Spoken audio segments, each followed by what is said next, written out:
Hi, everyone. Welcome back to I've Been Thinking with your host, Brietta. That's me. I am doubly excited because not only do I get to spend some time with you all today, but I have someone on the platform that I am so excited to have a conversation with. You know, I am falling in love with Instagram all over again because I am just in awe of the amazing people who are out there. And quite frankly, they've been out there, but there's something about the collective narrative that is just surfacing up all of these amazing people. And I think Doriana Diaz is one of them. She is, in my opinion, the epitome of what a current artist really is. She's someone who's navigating both words and narratives in the digital platform to really talk about things that are both important to her and important to sort of the collective conversation. She's based in Philadelphia. She has an amazing website. She has an unbelievable Instagram.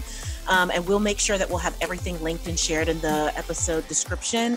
But I believe that this is someone that you all should know. So hi, Doriana, how are you? I'm doing well. Thank you so much for having me. That was a beautiful introduction. Made my heart feel. Thank you. You're welcome. You're welcome. Well, before we get into the conversation, just tell people a little bit more about you, who you are and what you do. Yeah, so my name is Doriana Diaz, and I am rooted in Philadelphia's rhythms. I've been here for 21 years. It's home. It's the place where I find the most solace and sanctuary. And I'm also the founder. I'm an artist, visual artist, and a writer and a creator myself individually, but also the founder and curator of the Diaz collections, like you mentioned, which is my brand new baby. It's only been around for about 6 months. It started in January of 2020, and we're thriving and growing and evolving with the times, especially. But a little bit about the Diaz collections is it's essentially a network of natural embrace for up and coming and long-standing Black and Brown artists in the Philadelphia area. And through COVID, I think we've kind of stretched and expanded our mission to sort of be also simultaneously an intersection between artistic community, the Black artistic community, and the Black wellness community. So we're kind of feeding into or creating our own kind of category of artistic wellness. Yeah. Um, uh, Connecting the common threads between the two. And I think that for me, art is a very spiritual act. It's a very creating in general is spiritual. It's a spiritual practice. It's almost ritual. So I think my brand kind of feeds that intersection or provides the intersection between the two. And I think right now, for me, I know that my self-care and my wellness are very much connected to my artistic practices and my creative practices. So I think it's our goal, our mission, our intention with the Diaz collections is to be an intersection for Black femme artists and Black femme wellness practitioners and connecting the common threads. So that's just a little bit about the brand. It's expanding and growing and evolving and turning into so many other things as well. But that's kind of what lives at the center. You know, I think it's interesting that you talk about that it's continuing to grow and thrive and become what it's going to become, because I actually think that that's the space that we're all in, both, you know, personally and just as a global community, certainly as a creative community. I think there's enough happening in the world around us that it's requiring us to stretch the parameters of what we thought we were, and to let our art be in response to what's happening around us. And I think I definitely put what you're doing through the Diaz collection in that category. You seem to be someone who is able to very seamlessly connect the dots between like art and this sort of like momentary narrative about where Black and Brown people and women are. And I'm wondering, from your perspective as someone who's in this space, are there some common themes or things right now that are happening in this country that you're like, we need to be talking about this, we need to be thinking about this in a much larger way?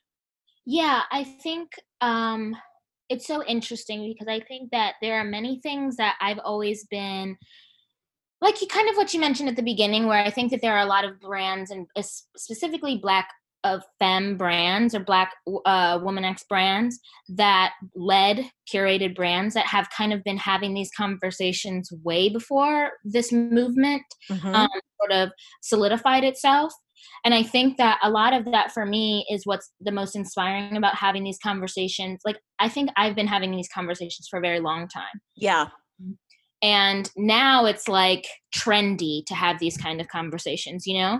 And I think a huge part of that, a lot of themes that I think have carried themselves through is like the intentionality of Black creation, this sort of underrepresentation of Black creation historically, Black art, the underrepresentation of Black art from a historical perspective, and how kind of crucial that is to our culture, Mm-hmm.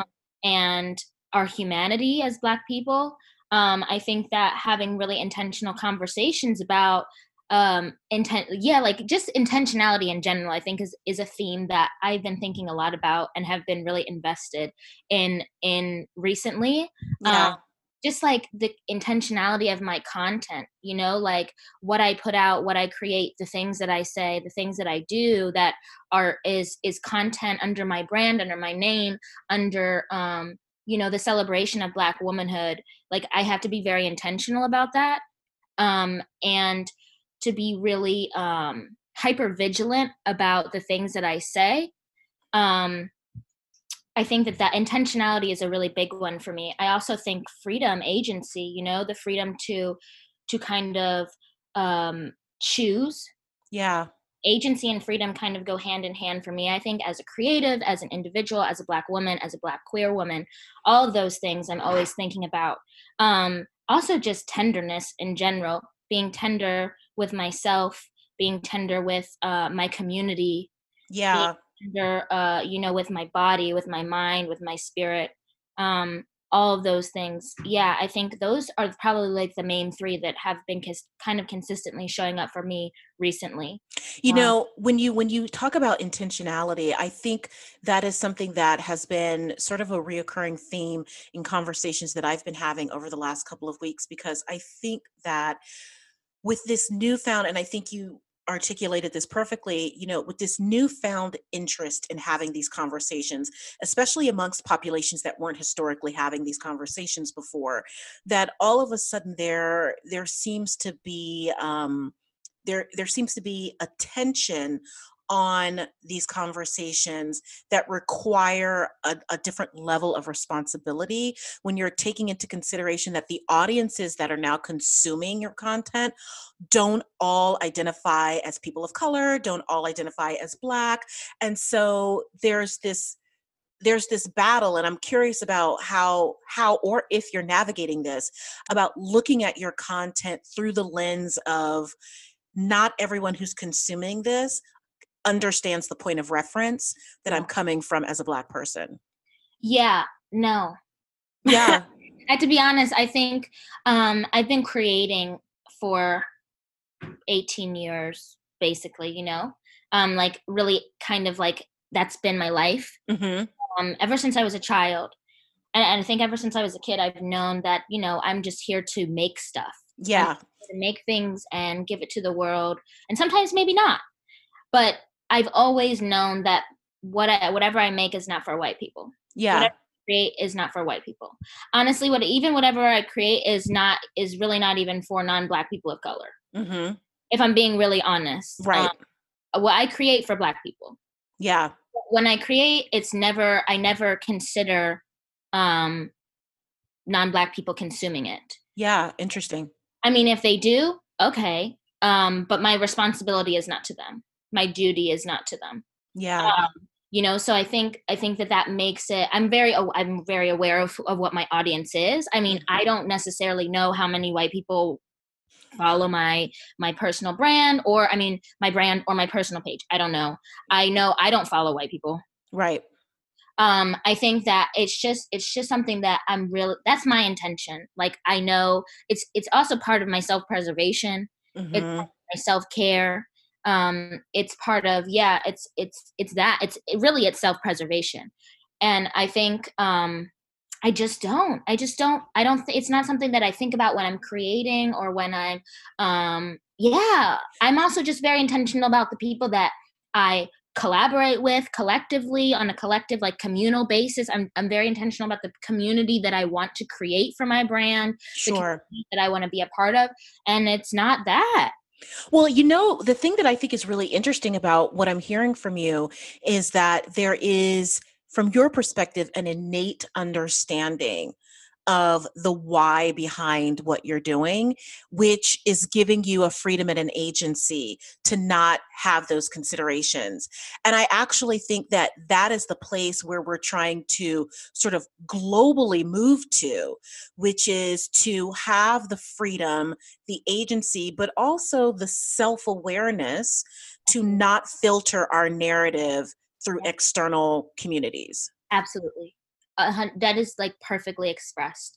And I think that that is where I feel the most free. When I Yeah. feel most free in myself, in my creative life, in my creative kind of spaces, is Hmm. when I know that this is not this. I know who this is for, and I know who this isn't for, and I know who I want to include, and I know who I don't, and I know, Right. like, I don't need to preserve white people's feelings Hmm. in anything that I do. And I think that it's taken me so long to get to that place, Yeah. so long to get to the place of, like, unconditioning myself and Yes. unlearning certain things that I needed to unlearn to get to the place to be like, no, this is where I'm rooted. I am Right. rooted in Black stories. I'm rooted in Black narrative. I'm rooted in celebrating these things for my community, for my culture, for my people. And anything else is kind of irrelevant. Like, I am not here to serve white people. I'm not here to give them outlets to feel more comfortable in their racism, in their oppression, in their, like, ungodly behavior. Like, I'm not that's not my job as Yeah. a creator, you know? And I think that for I that was a process. It was a long process to get to be where I am now, where I'm like, I know what I'm supposed to be doing and I know what I'm not. And that unlearning process, you know, I was speaking to another Black female creator, and she said something, you know, and I say this on the podcast all the time, which is the one of the reasons why I love having conversations like this, is because it helps you to hold your ideas up to the light so that you can sort of have a new way of looking at them. And it doesn't necessarily mean that you change your ideas, but it's important to hold it up to the light a little bit and say, like, why do I believe this? Do I really believe this? And she said something in a way that I have been holding in my heart and thinking about. She's like, this current time that we're in, and I'm paraphrasing, she's like, it's like having a million little heartbreaks all over again, Yes.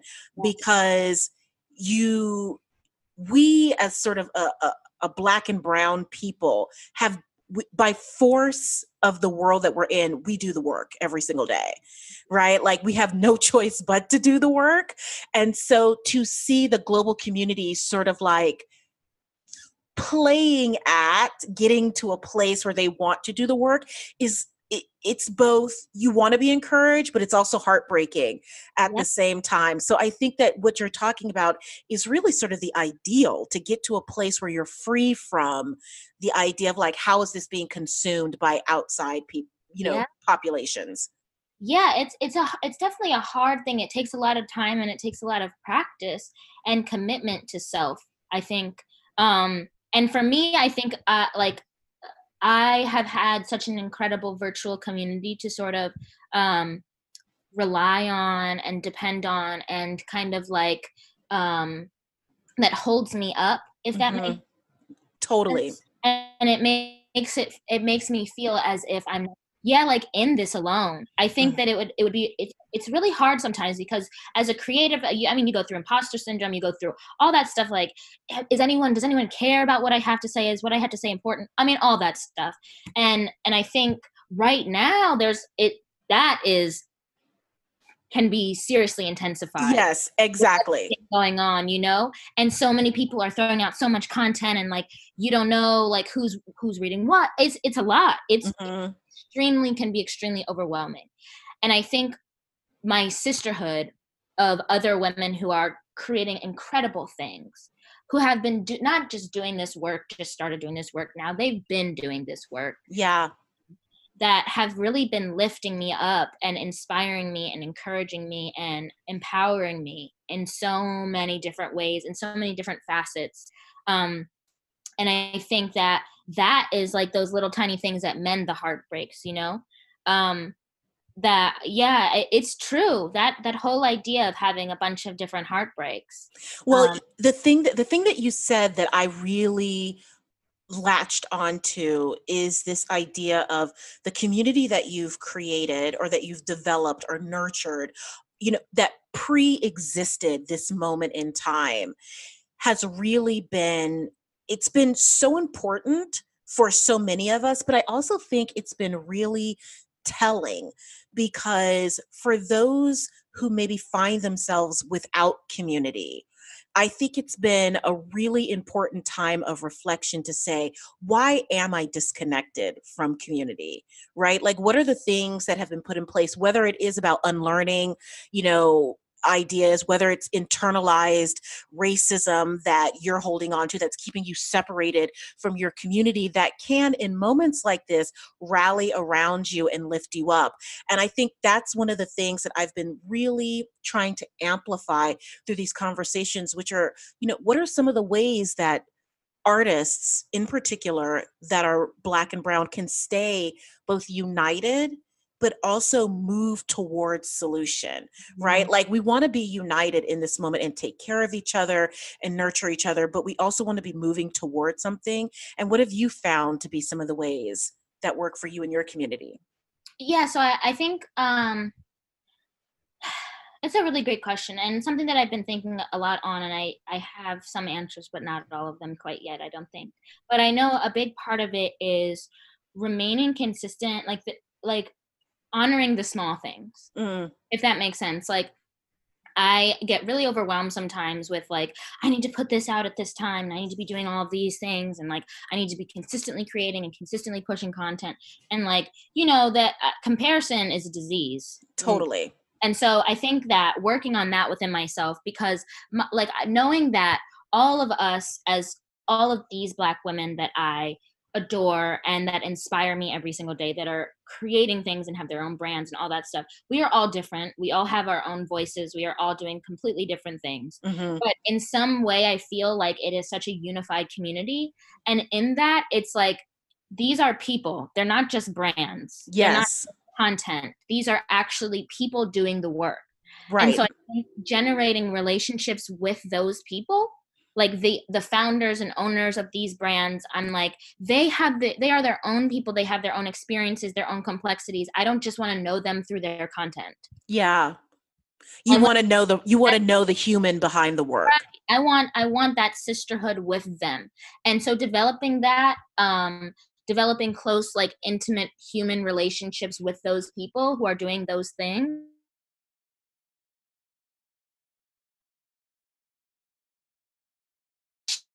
not just like, just hi, hey, like, how are you doing? What's going on? How are you feeling today? Hmm. Is really important. I think for me, for so long, people only viewed me solely as an artist, Yeah. and they only sort of interacted with me in conversation about art and creating. Hmm. And that's great. And I love being an artist, but that's not all of who I am. And I honestly, as humans, like we are, like our self definition does not come from the things that we do. Yeah. So like I think for me, having been treated like that in the past, where it's like, you actually don't even know who I am at all. Exactly. Like I have Exactly. so many other feelings and there's so many other things that make up who I am. It's not Yeah. just things that I create. Um, so I think reaching out to those people, those women, as human beings and creating Right. relationships and the sisterhood and community with them as humans, not just as creators. Yeah. I Because think that in and of itself is revolutionary in its thought because, you know, as an artist whose art is manifested on the stage and in performance, there is a disconnect, I believe, sometimes with people understanding that there's a human being behind the work and to love and appreciate the human being. It's so funny. I was having a conversation with my sister who is not a creative by trade. She's a lawyer, so completely different. But one of the things that she said, she was like, people are in love with the gift, but they're not in love with the human that carries the gift. And I thought that that was such a profound way of putting it, because this, I think, is actually the part of the transformation that I'm seeing in this current moment that is actually really exciting. It's really exciting to see people take agency of themselves and to demand that you appreciate not just what I offer, but who I am. And that comes with a complex history and nuanced perspective that may make you uncomfortable. Right. And I think that that is so, for me, it's so important. It's crucial. And I think I struggle with that a lot. I struggle with like, how much of myself do I want to share Mhm. with my like on the Instagram digital level, like how much of myself do I want to share? Like, because the Diaz collections, yes, it's something I founded, but it's not really mine. Right. Like it belongs to whoever wants to have it or Hmm. wants to be a part of it. It's not Yeah, necessarily mine. I'm just the vessel in which it goes through. exactly. But it's not like mine. Do you know what Hmm. I mean? It's like Totally. having a child, it's the same thing. It's like Hmm. giving birth, like the child doesn't belong to you. You're just the vessel in which you who brought it into the world. Exactly. And so I think that there's like I'm experimenting a lot with recently of like, okay, like just non-attachment in general, like Hmm. in not in the way of like dismissing vulnerability and intimacy and connection non-attachment. I'm not speaking about that. I'm speaking about like the spiritual like practice of like, okay, I am simply here to be a vessel, Yeah. spirit, and spirit will speak through me. And no matter what I say, spirit is speaking through me, because we're all children of something bigger. We're all children of spirit, and I am here to be a vessel. And when I'm here to be a vessel, I'm going to provide and present and give everything, all the goodness of me that I have to give, all the love that I have to give. But I'm not attached to it. Like, I'm not Yeah. ownership of things. I think seeking ownership and like grasping on to things is a very colonized uh, Hmm. way of life. Yeah. Like, this belongs to me. No, this belongs to spirit, bro. Right. And we're just here to be vessels of that. And so I think working, it's really hard. Hmm. That's hard work to Really do. difficult. The whole ownership, I mean, that's a very colonized, like that's a very like rooted in the colonizer, Hmm. and in the oppressor, and also in capitalism in so many ways of seeking ownership of things all the time. And I think that that is a really difficult thing, right? Like we're talking about is unlearning and Yeah. unlearning myself to think solely in those ways, or have habits that speak solely to that kind of very dangerous and detrimental way of life. um The thing that you said that I really, it clicks for me, and I want to make sure you can tell me if I've interpreted this correctly. It's hearing you talk about this idea of not seeking the validation of owning something, right? To merely be the conduit through which it flows through. I can then see why you have a connection between art and wellness, because to take care of the vessel means that the art that flows through it can be in its purest manifestation, which is why, and the reason why I respond to that is because one of the things that I say oftentimes in my personal life, and again, this is just Brietta and what I believe that there is nothing that is inherently bad. I think that everything is inherently good. What happens is that it goes through the perversion of a broken vessel, right? Sex is good, rape is bad, right? You know what I mean? right. Work is good, extreme capitalism is bad. Like these Right. things are pure in their original intent, Yeah. but when we don't take care of ourselves, we attach to it all of these perversions and these ideas, and not purposefully, but because we've been manhandled or broken or abused in ways that abuse bleeds out into Yes. the work that we do. Yes. And I think that there's a lot of it's so you're spot on.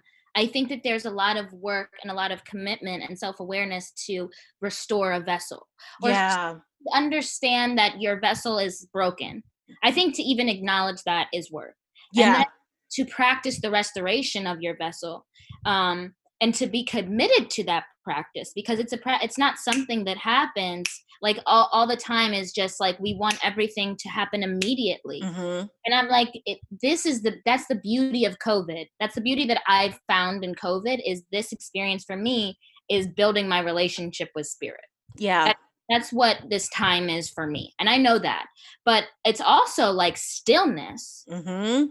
and being able to take the time that you never had before to restore whatever it is that needs to be restored, Yeah. your life, whatever it is. And I think that that is such a beautiful thing. Yeah, like to speaking on that non-attachment and not being so I think it to let go of control, let me say that, Mhm. which is something that's extremely difficult for me personally. Um to like let go of control and allow things to be as they are. And Yeah. coming to that realization of like, yes, my brand does not necessarily belong to me. Mhm. And I think that that in and of itself is an extremely radical thing, to get to that place and accept that. Because initially I was like, this is mine. I need to make all the decisions. Like, I Right. need to work alone. It's a one woman team. Like, I'm not bringing anyone else onto this because I just want my perspective. Right. Oh, I'm Right. like, girl, let it go. Right. If for if for no other reason than to like release yourself. Right, exactly. So it's like I think coming to this place of like and also the desire not to be chasing clout, because just because my name's on it. Like, I want Yeah. to be famous, or I want not even famous, but like I want all of this work to be under my name. Yeah, yeah, yeah. Well, and it's so interesting because I was just having this conversation the other day about this idea of having grace for ourselves, right? Because you can get into this mindset of like, oh, I'm disappointed that I fell into this pattern of Mhm. wanting recognition, of wanting my name to have, a certain sort of, like as you said it, clout or recognition or etc. And it's about like, no, having grace for the fact that like we have been indoctrinated to attach value to Yes. those things. And those are not habits that are easily broken when you have a system that is set up to celebrate that. And so to break away from that idea in and of itself is a revolution, right? To understand, that I am not my product. Yeah. Yeah, That's like my hard. value as a human being does not come out of the things that I do. Like, Right. worth is not defined by that. And that is such a hard thing It really is. understand or accept. Yeah. It is so, so difficult. And it takes such a long time. And I see, and it's something that I think I've gotten like it's the decolonization of your mind. Mhm. Like, no, my productivity, like none of that is what defines my worth as a human being. Yeah. Well, I think that if you were to just tackle that concept, it would change the way we viewed ourselves as creative artists. And I think that while I think that it is a battle that every single industry faces, there's no doubt, I do think that there is something particularly salient about this when you're talking about being an artist, because so much of what you offer, and I know that it's an area that I struggle in, it's like you give birth to something and it's like it's got your DNA in it. You know what I mean?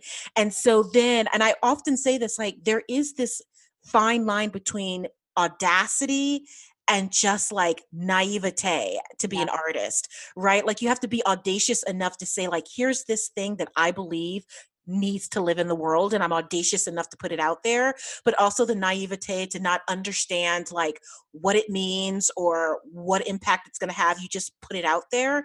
And it's true. It's really a hard practice to say that like I can put this out there and understand that it's going to be consumed by the world through their lens, Yeah. and that doesn't necessarily reflect on who I am as a human being. Right. And that is extremely difficult. I think it is. It's a practice of, it's also simply accepting or being able to surrender, you know? Yeah. Um, I think I think that speaks also to the non-attachment that I'm talking about, is like, Yes. if this goes out, it is no longer in my hands. It is no Yes. longer in my control how it is consumed, if it's enjoyed, if people respond to it. No, all of that is gone. My agency over that is still there. You know, how Mhm. I respond to that experience Right. is Right. my choice, but how it is consumed is not in my control. And giving up that control or surrendering to what Mhm. is so hard. Yeah. Do you think that with with that mindset, when you look at this moment in time that we're in, which is really about both amplifying Black voices, amplifying Black narratives, do you find that that has become easier or more difficult for you to do? That's a great question. I think personally it has become very difficult. Like, as my own individual artist, it has Yeah. become extremely difficult for me to amplify my voice specifically. Mhm. Um, like, yeah, like my inner workings. It has been very hard. I think as a brand owner, because like those things are so separate for me, it's like really interesting. Um, that I think it's been easier. Yeah. So like, as running a brand and having a collective, and feeling like I have a collective voice, and I've just recently brought on an intern who's an incredible intern onto my team, which was really hard for me, but an incredible step. um, Mhm. it has become a lot easier to amplify Black voices, Black narratives, and yeah, and testimonials. Like, it has Yeah. become easier. I think also too, like, my creative community of women who also have their own brands and platforms and are doing very similar things, or have our messages align. Kind of talking with them and incorporating them in my projects has Mhm. been really inspiring, because it offers new perspective, and it offers, yeah, different sources for people to kind of lean on or support or follow, or all that kind of stuff. So I think, like, with me as an individual creative, it feels very isolating. So I'm always like, okay, like, what do I want to say, and like, how do I Yeah. say it? But when I'm working on my brand kind of content, it just feels a lot more communal, Mhm. Mhm.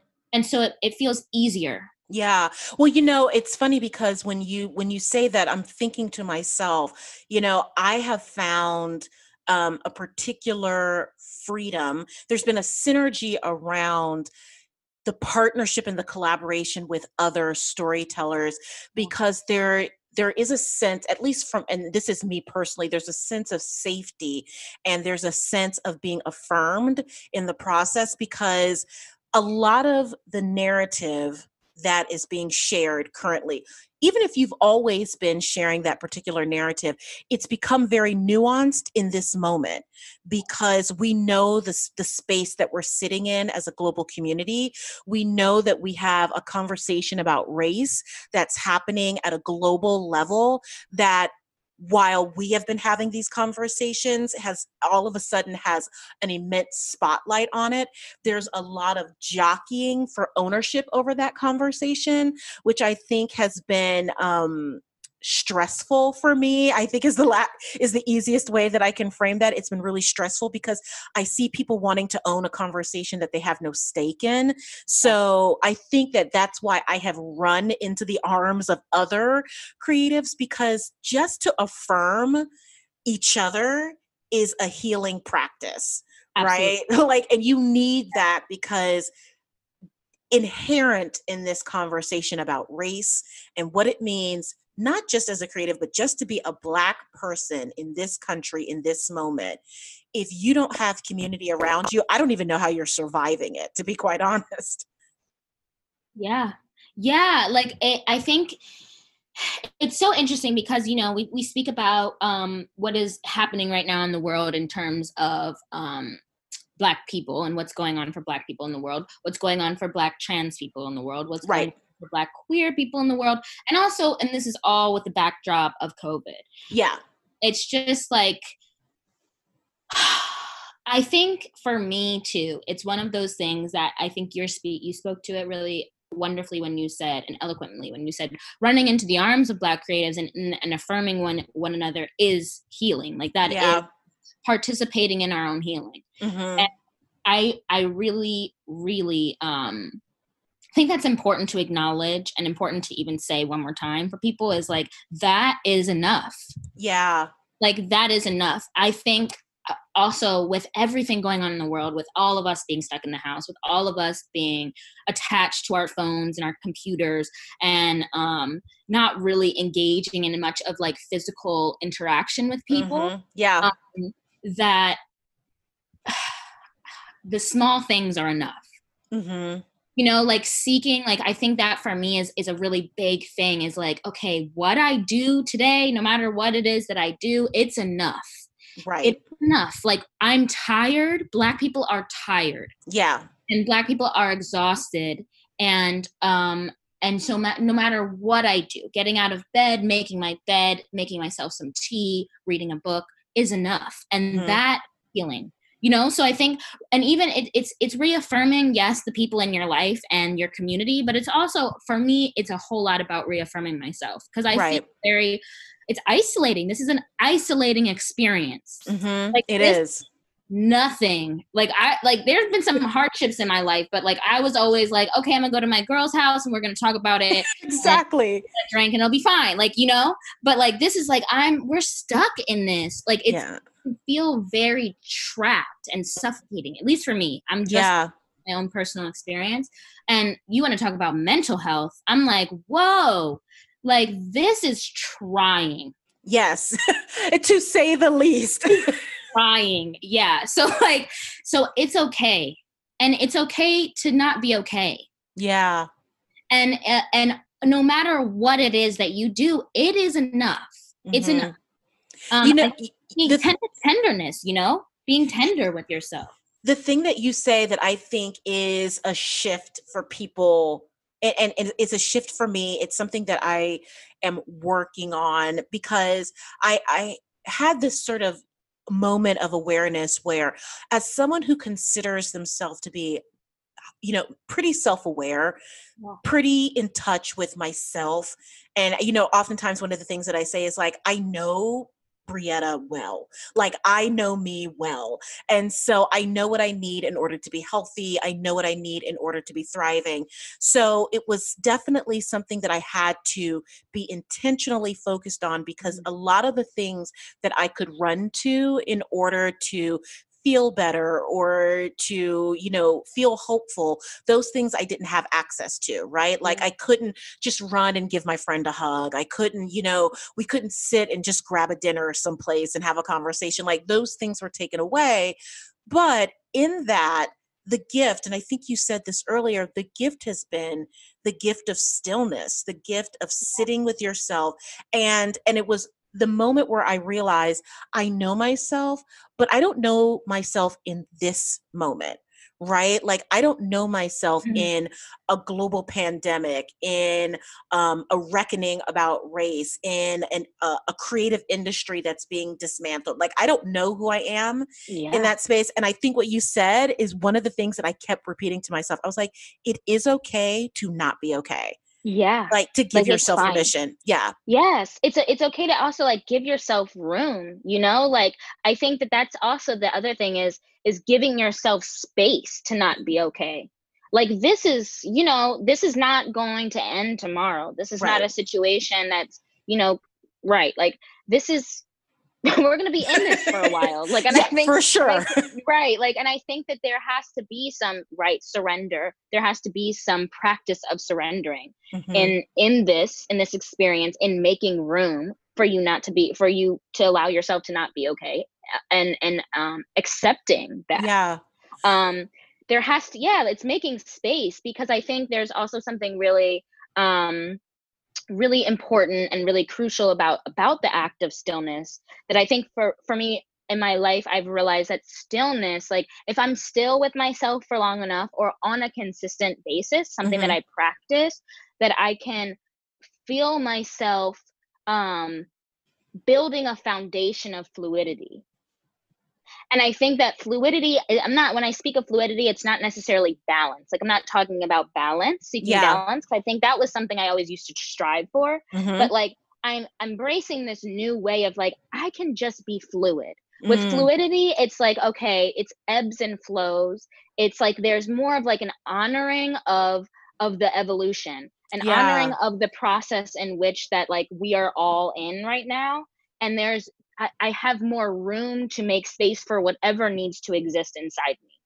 I love that. You know, like whatever it is, because sometimes it's grief, and sometimes it's anger and sadness, and sometimes it's inspiration and freedom, or like it's always changing.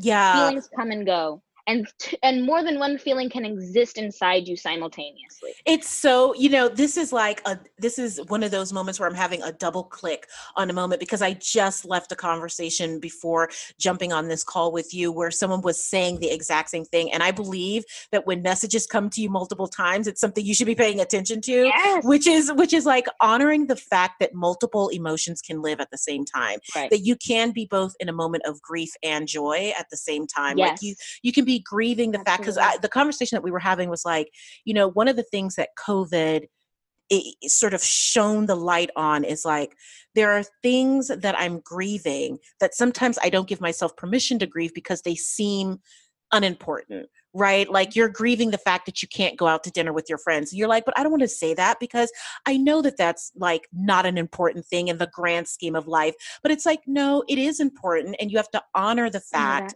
that you're grieving what used to bring you joy, even while you're finding joy and inspiration in other things. Like that's okay to honor that.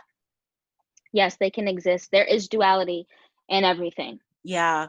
I think that for so long, I was talking about this recently with a close friend of mine, and I was saying, before, or for a long, let's say in my past, for a long time in my life, I viewed things very much in absolutes, very much in like, it is yes or it is no, or it's one or the other. And like everything else in life, I'm realizing it exists in the middle. Like everything in life just exists in the middle. Right, exactly. And that's the beauty of fluidity, and that's the beauty of holding space for duality, of like, I don't have to shame myself for feeling one thing, and also feeling the opposite of that one thing. Absolutely. It's possible. It happens all the time. It actually happens more frequently than not. Right, exactly. So I think that holding space for that inside yourself, holding space for all of those things that you need to feel whenever you need to feel them, and until you're done feeling them, like you don't need to rush that process. Like feelings, you'll feel it until you're done feeling it, and then you'll feel the next feeling. And what's so important about what you're saying, I think this is so important. And to everyone who's listening on the podcast, I hope that this is something that you can sit with and think about, because I actually think that this is a part of sort of the American sickness, which is like, we want to move to solution really quickly, right? Like we see the problem, we're like, okay, let's fix it. And we want it to be fixed really quickly. And I think if you take what Doriana's talking about and you apply that to where we are as a global community, these are not things that are going to be fixed quickly. And you have to be okay sitting in the discomfort of something that's broken, just acknowledge that we're sitting in a broken moment, and it's painful, and it is. And you're looking at yourself, you're looking at the world around you. It's making you question relationships and ideas.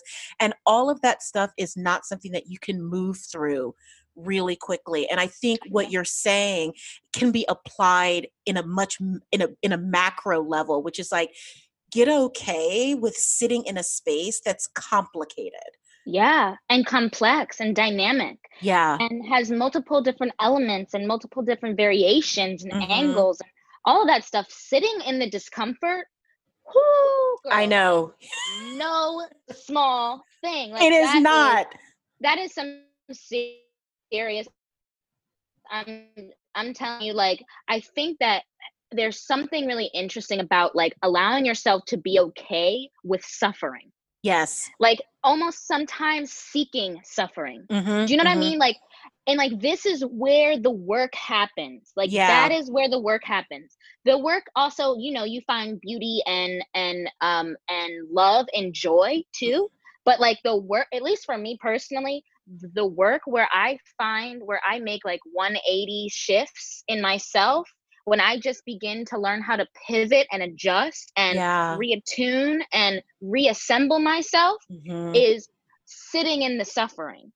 Leaning, it's what you're saying. And I have to catch myself, because I can feel myself getting emotional, because this is the thing that we know to be true, but we don't always apply it across different areas of our life. Yeah. Like, this is something, one of the things that I often say about truth is that the truth is the truth, no matter where it comes from.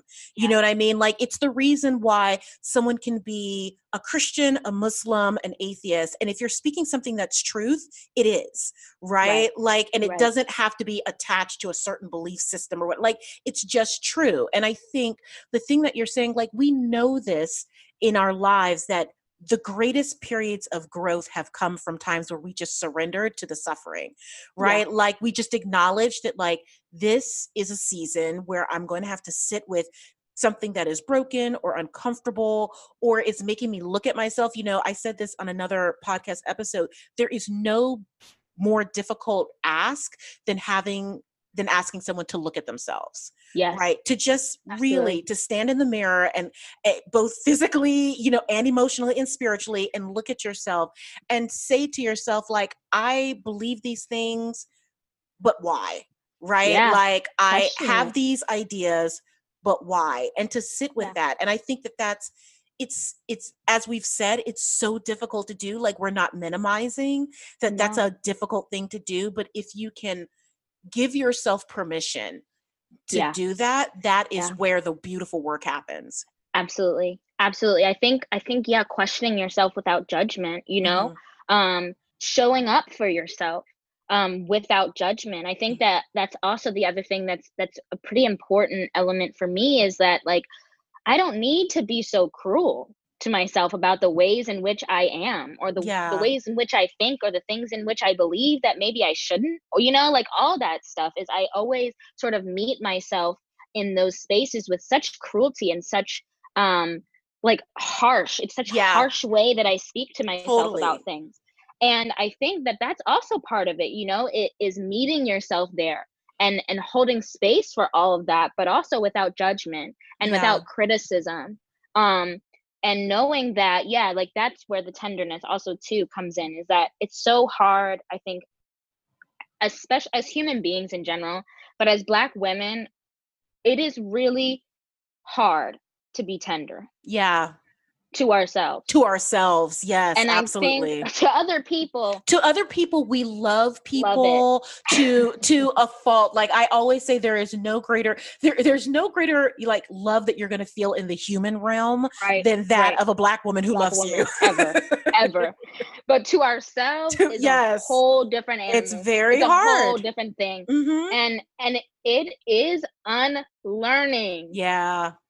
and reteaching yourself the ways that you want to live your life. Not Mhm. how other people want to envision your life for you, but teaching yourself, like, how do I want my life to look? How do I want to treat myself? Yeah. Because I think that it has to come from you.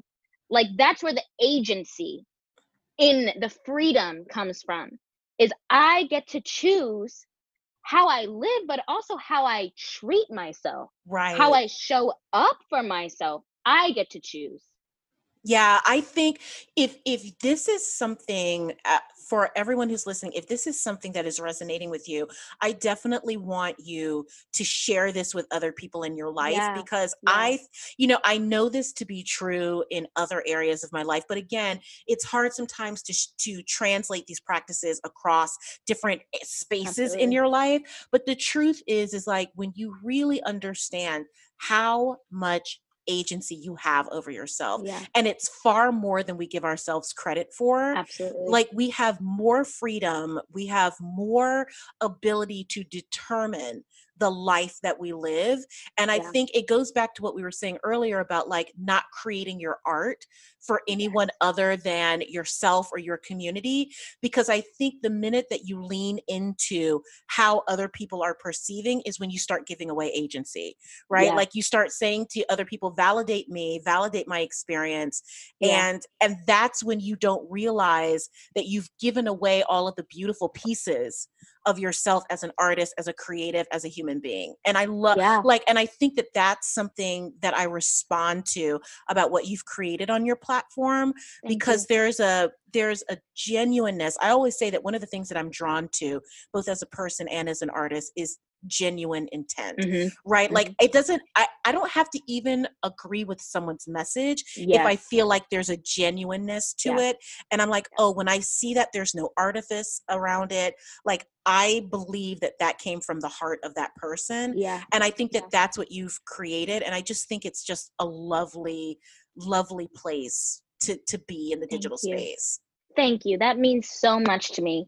And I think that it's taken such a long time, you know, to hold my vessel or understand my vessel is precious. And that's something that I want to continue to work on, refurbishing and reshaping and restoring it in the ways, because it's not a perfect vessel. I'm an imperfect human being, but you know, like embracing the flaws, but also at the same time giving my energy and my love to sort of like to fixing it up and restoring it as well, you know? Exactly. Without judgment, right? Without judgment. Like growing and presenting it as in each of its manifestations. Right. Absolutely. I love that. Absolutely. Well, Doriana, thank you so much for being on the podcast today. Again, to the audience, I think I delivered on my promise where I said I was going to bring someone to the platform who was going to make us think and feel more deeply. And it's my honor. I say this in my personal life. I say this here on the podcast. It is an honor when people are willing to give of their time and their energy to share with you. That is not something that should be taken lightly. And Doriana, thank you so much for sharing with us. Tell people some of the places where they can find you or follow you. Yes. So thank you so much for having me too. The honor is actually all mine. I'm like, this elevated me in so many ways today. I really needed it. Yes, absolutely. But you can find my stuff, you can find my personal stuff on DorianaDiaz.com, and you can follow my personal stuff on by Doriana Diaz on my Instagram handle. And then the Diaz collections you can find at the DiazCollectionsLLC.com. And you can also find us on Instagram at the Diaz Collection. And we'll make sure to have everything linked in our description for this episode so you guys can easily find her. Thank you again to Doriana. Thank you all so much for listening. Again, if we have said something that makes you think or feel more deeply, that's a beautiful thing to offer. But if nothing else, I hope it's just been a positive moment in the middle of your day, because there's nothing more powerful, in my opinion, than conversation, than rubbing my humanity against someone else's humanity, and hopefully coming up with something that will bring value to each other and to you all. So thank you all so much for listening. I can't wait to join you again. And for nothing else, I am so glad that you listened in today. Have a great day, you guys. Bye.